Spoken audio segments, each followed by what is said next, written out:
Well, you can't use some Instagram filters anymore here in Texas, but they may return.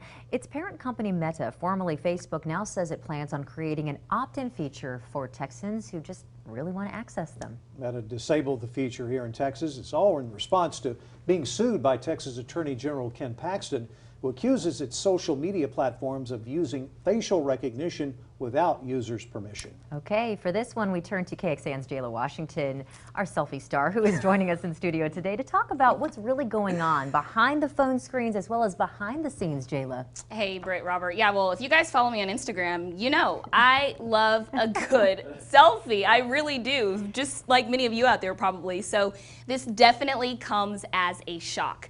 I'm going to expose myself here, but here are some selfies that I've taken with and without Instagram filters.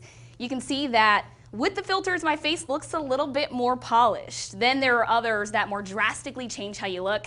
And that's why there's a concern that some of these filters may be saving your facial data, though Meta says it's not doing that.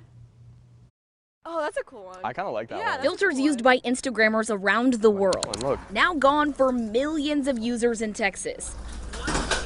And it's definitely something that's causing mixed reactions. They're fun, like, so I guess that's my first I reaction. just didn't realize that was the first thing they would go after, I guess. I mean, I can see why maybe someone would start a ruckus about it.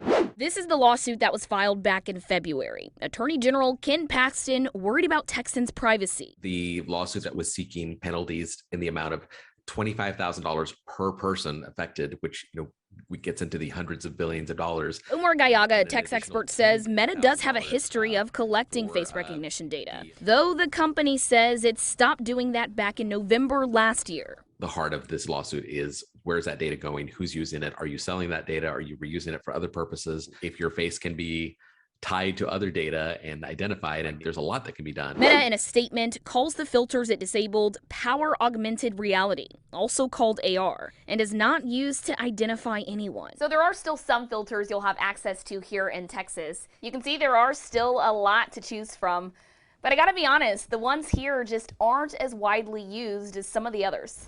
So what's the difference between using Face ID on your phone or to sign into other apps? That stays on the phone and is encrypted. Like, that data never goes back to Apple. Still, the lawsuit is far from over. People who want the filters should have the choice to use the filters. Jayla Washington, KXAN News. This is not the only lawsuit involving Texas and social media companies. Last session, lawmakers passed House Bill 20. It aims to prevent social media companies from censoring users based on their viewpoints. Google, Twitter, and other companies sued, and late last year, a federal judge blocked the law from taking effect. But on Wednesday, the Fifth Circuit Court of Appeals reinstated that law, and that ruling is expected to be appealed by the tech companies who sued.